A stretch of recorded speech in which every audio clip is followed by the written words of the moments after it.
যানবাহন চলাচলের আগে চট্টগ্রাম এলিভেটেড এক্সপ্রেসওয়ের 4টি পিলারে দেখা দিয়েছে ফাটল। খানিকটা ঘষামাজা করে জিও ব্যাগ দিয়ে ফাটলগুলো ঢেকে দেওয়ার অভিযোগ উঠেছে প্রকল্প কর্মকর্তাদের বিরুদ্ধে। বিপ্লব মজুমদারের ক্যামেরায় চট্টগ্রাম থেকে রিপোর্ট করছেন হাসান ফেরদৌস। ওয়ালটন ফ্রিজ কিনে অনেকের মতো আপনিও হয়ে যেতে পারেন মিলেনিয়াল। সেরা পণ্যের সেরা অফার।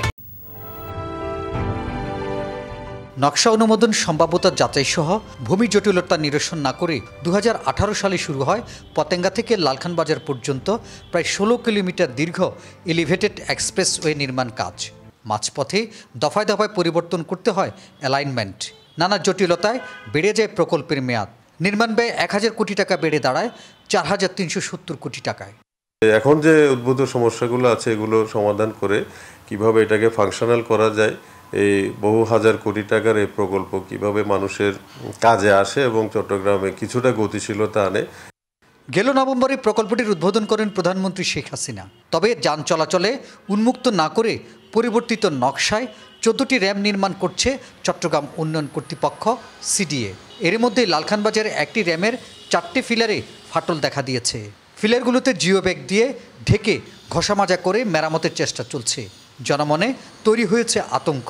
পতেঙ্গা থেকে লালখান বাজার পর্যন্ত 16 কিলোমিটার দীর্ঘ এই এলিভেটেড এক্সপ্রেসওয়েটি গত বছরের নভেম্বরে উদ্বোধন করেন প্রধানমন্ত্রী শেখ হাসিনা। উদ্বোধন করা হলো সড়কটি এখনও পর্যন্ত যান চলাচলের জন্য উন্মুক্ত করা দেওয়া হয়নি। কিন্তু এর মধ্যেই এলিভেটেড এক্সপ্রেসওয়ের 4টি ফিলারে ফাটল দেখা দিয়েছে। প্রশ্ন উঠেছে কাজের মান নিয়ে। আর এখনই সেসব বিষয়ে তদন্তে করে দ্রুত ব্যবস্থা গ্রহণের দাবি জানিয়েছেন নগরবাসী। কাজ শেষের আগেই পিলারে ফাটল গুণগত মান নিয়ে প্রশ্ন তুলেছেন নগর পরিকল্পনাবিদ এবং সিডিএর বোর্ড সদস্য।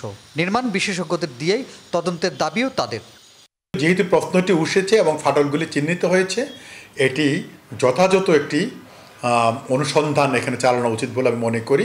বিষয়টা অবশ্যই একটা গভীরভাবে বিশেষজ্ঞ দিয়ে তদন্ত করা দরকার। এটা একটু পরীক্ষা করা দরকার যে ফাটলগুলো কোন পর্যায়ে আছে, এগুলো স্ট্রাকচারাল ফাটল নাকি শুধুমাত্র উপরিভাগের ফাটল। আগামী জুনেই শেষ হওয়ার কথা থাকলেও র্যাম্পের ফাটলে অনিশ্চয়তায় প্রকল্পটি। হাসান ফেরদৌস, 21 টেলিভিশন, চট্টগ্রাম।